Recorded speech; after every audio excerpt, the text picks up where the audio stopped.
Hey, nice people. This is Explorer Mahaboob. Welcome to brand new video.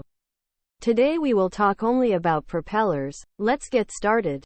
An aircraft propeller, also called an airscrew, converts rotary motion from an engine or other power source into a swirling slipstream which pushes the propeller forwards or backwards.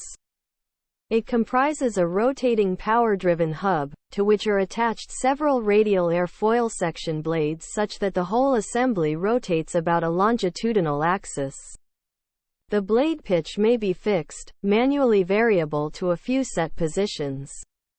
Propellers are most suitable for use at subsonic airspeeds generally below about 480 miles per hour, 770 kilometers per hour. Although supersonic speeds were achieved in the McDonnell XF-88B experimental propeller aircraft.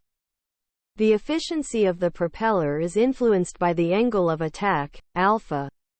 This is defined as alpha equals phi theta, 27, where theta is the helix angle, the angle between the resultant relative velocity and the blade rotation direction, and phi is the blade pitch angle. Propellers are similar in aerofoil-section to a low-drag wing and as such are poor in operation when at other than their optimum angle of attack.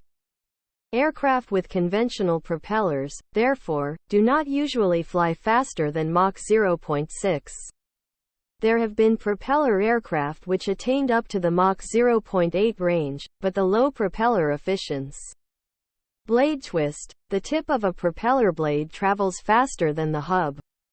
Therefore, it is necessary for the blade to be twisted so as to decrease the angle of attack of the blade gradually.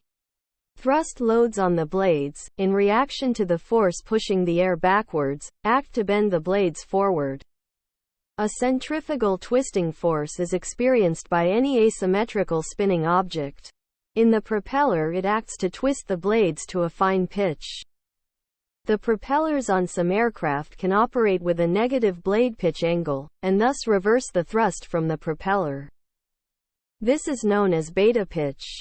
Reverse thrust is used to help slow the aircraft after landing and is particularly advantageous when landing on a wet runway as wheel braking suffers reduced effectiveness. Thanks for watching my video. Hope you enjoy it.